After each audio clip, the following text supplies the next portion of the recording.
रोहतांग पास जाने के लिए आपको एक रात पहले मनाली में आके रुकना होगा। उसके बाद अगली सुबह को 4 बजे उठकर आप लोगों को रोहतांग पास के लिए निकलना होगा, क्योंकि भाई रास्ते में बहुत ज़्यादा भीड़ मिलती है। इस कारण आप लोगों को सुबह के समय भी ही निकलना पड़ेगा। और उठने के बाद जब आप लोग अपनी गाड़ी में बैठ जाएंगे तो उसके बाद सबसे पहले आप लोग पहुंचेंगे कपड़ों की दुकान पर, जहां पर आपको गर्म कपड़े और जो बर्फ़ में खेलने से के टाइम पर आपके अंदर के कपड़ों को बचाएंगे वो वाले कपड़े आपको लेने होंगे। अपन है भैया बन राकस। कपड़ों की दुकान पर हम लोगों को यहाँ पर एक्टिविटी का पूरा फ्रेम हमारे हाथ में थमा दिया गया है, जिसमें से हमने 3 एक्टिविटी चूज़ कर ली हैं। पर हेड हमको पड़े हैं 1500 रुपये। आप चाहें तो ज़्यादा भी एक्टिविटी ले सकते हैं, लेकिन हम लोगों को 3 एक्टिविटी अच्छी लगी तो हमने 3 एक्टिविटी इसमें से ले ली। रोहतांग पास जाने के लिए भाई लोगों आपको पहले लेह लद्दाख वाले हाईवे पर पलचांग नाम की जगह तक ड्राइव करना होगा। वहाँ से फिर गुलाबा और कोठी वाली रोड पर डाइवर्जन लेना होगा। ये भाई गाड़ी देख रहे हो आप लोग जो जा रही है, सामने देखो चिमनी। इसके भाई पूरी छत पर इन्होंने पानी की बोतलें रखी हुई हैं। गाड़ी के अंदर भी भाई पानी की बोतलें रखी हुई हैं। मतलब पूरा बिजनेस यहीं से शुरू हो रहा है। और यहाँ से ये खरीद कर सस्ते दामों से ख़रीद कर ले जा रहे हैं और भाई ऊपर जाकर ये महंगे दामों में बेचने वाले हैं। फाइनली हम पहुँच चुके थे गुलाबा बैरियर पर, जहाँ पर आज का हमारा परमिट चेक होना था। और परमिट हमारा चेक हो चुका।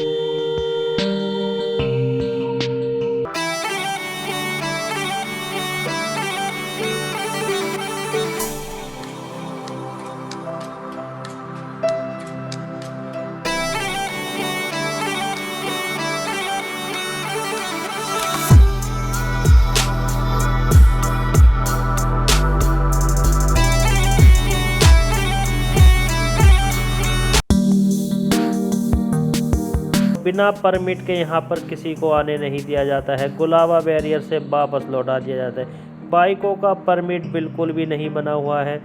अगर आप लोगों को आना है तो 4 व्हीलर से ही यहाँ पर आना पड़ेगा। जैसे जैसे हम ऊपर बढ़ते जा रहे थे, पहाड़ों के नज़ारे और भी उत्तम होते जा रहे थे और रास्ता बेहद ही खतरनाक होता चला जा रहा था। सामने हमें बर्फ़ से ढके कुछ पहाड़ भी दिखाई देने लगे थे, जिनको देखकर मन काफ़ी प्रफुल्लित और गदगद होने लगा था।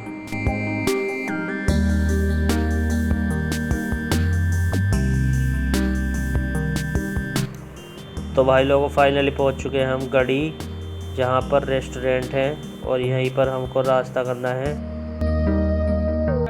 तो भाई रास्ते में रुक चुके हैं हम ब्रेकफास्ट के लिए, क्योंकि ऊपर केवल मैगी मिलेगी रोहतांग पास पे। बीच में रास्ते में आपको बहुत सारे रेस्टोरेंट दिखाई देंगे, यहीं पर आपको ब्रेकफास्ट करके जाना है, वरना पूरे दिन भर भूखे ही रहोगे। तो फ़िलहाल अभी रोहतांग पास बचा है 15 किलोमीटर। ये भाई एकमात्र स्थान था जहाँ पर आपको रेस्टोरेंट मिलेंगे। बीच रास्ते में पूरे कहीं भी आपको रेस्टोरेंट नहीं मिलने वाले हैं, क्योंकि सुबह को हम 4 बजे चले थे तो अभी तक हमने कुछ नहीं खाया था। तो इसी जगह पर बहुत सारे रेस्टोरेंट आप लोगों को भी मिलेंगे, तो यहीं से ब्रेकफास्ट वगैरह सब कुछ करके जाना। ऊपर जैसे जाओगे रोहतांग पास में भी मिलेंगे, लेकिन रेस्टोरेंट नहीं मिलेंगे। वहाँ पर छोले चावल, राजमा चावल और इस तरह की मैगी वगैरह ही मिलेंगे, तो भाई वो काफ़ी महंगे मिलने वाले हैं। फाइनली भाई पहुंच चुके हैं रोहतांग पास वाली उस गली पर। इस देखकर आप लोगों को कुछ याद आ रहा होगा, जब भी मैट का ये इस खाए वाला गाना, जो कि यही इसी तरह से शूट हुआ था।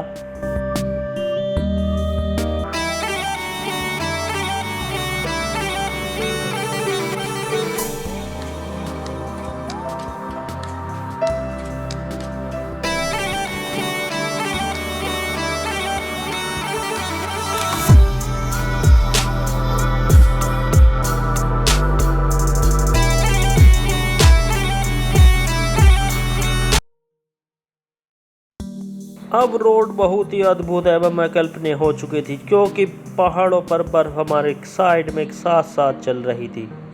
चल नहीं रही थी, चल तो हम ही रहे थे, वो रुकी हुई थी, लेकिन बहुत ही उत्तम प्रतीत और बहुत ही सुंदर पहाड़ अब हमारे सामने आने लगे थे, जो कि पूर्णतया बर्फ से ढके हुए थे, क्योंकि अब रोहतांग पास तक हम बिल्कुल पहुंच चुके थे। धीरे धीरे बर्फ पिघल रही थी और वह सड़कों पर आ रही थी। पानी के झरने यहीं से बहकर नीचे की ओर जा रहे थे।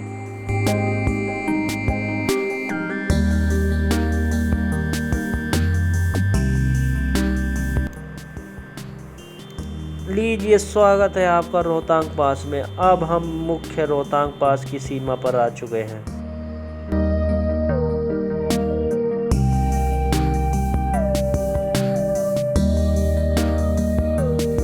रोहतांग पास पर आपको एक्टिविटी के लिए सड़क के एक और प्लेन सा मैदान, लगभग थोड़ा प्लेन है, वो दिखाई देगा, और एक तरफ ऊंची पहाड़ी जो कि दोनों ओर बर्फ़ से ढकी हुई मिलेंगी, जहां पर आप विभिन्न प्रकार की कलाकृतियों का अनुभव एवं आनंद ले सकते हैं।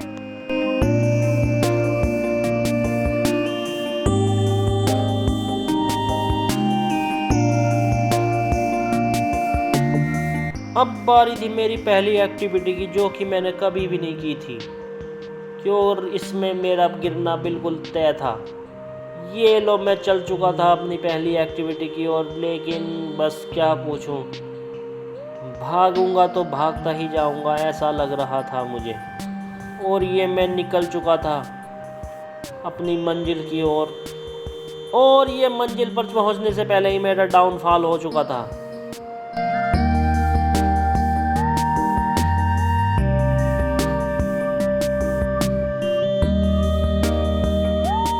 अब हम रोहतांग पास से निकलकर जाने लगे थे अटल टनल की ओर।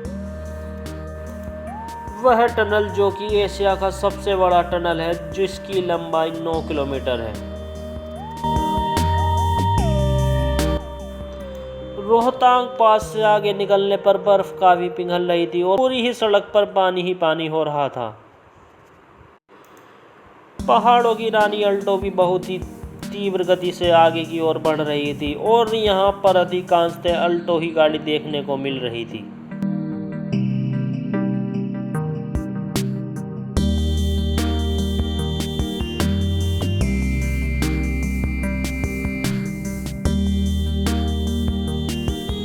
जैसे जैसे भाई नीचे उतरते जा रहे हैं, बर्फ वाले पहाड़ हमसे दूर होते चले जा रहे हैं और हम हरे भरे पहाड़ों की ओर अग्रसर हो रहे हैं।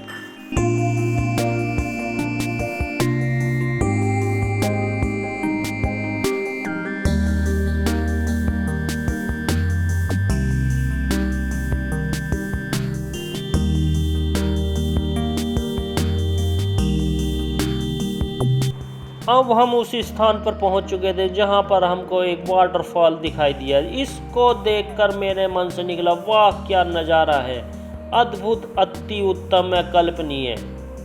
रास्ते में कुछ झंडे, हमें पहाड़ी झंडे दिखाई दिए और फाइनली हम पहुंच चुके थे अपनी मंजिल पर, जिसका नाम है अटल टनल। ये देखो, ये जो झोपड़ी नुमा आपको दिखाई दे रहा है, यही है अटल टनल।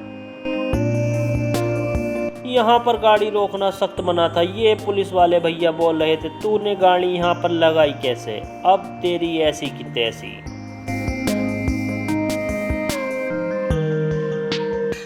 यह है भाई अटल टनल का नॉर्थ पोल, जिसमें से हम एंटर कर रहे हैं। मतलब ये लद्दाख की साइड वाला पोल है और अब हम जो एग्ज़िट करेंगे वो मनाली वाले पोल की तरफ करेंगे। लीजिए, स्वागत है आप सभी का एशिया की सबसे बड़ी टनल अटल टनल के अंदर।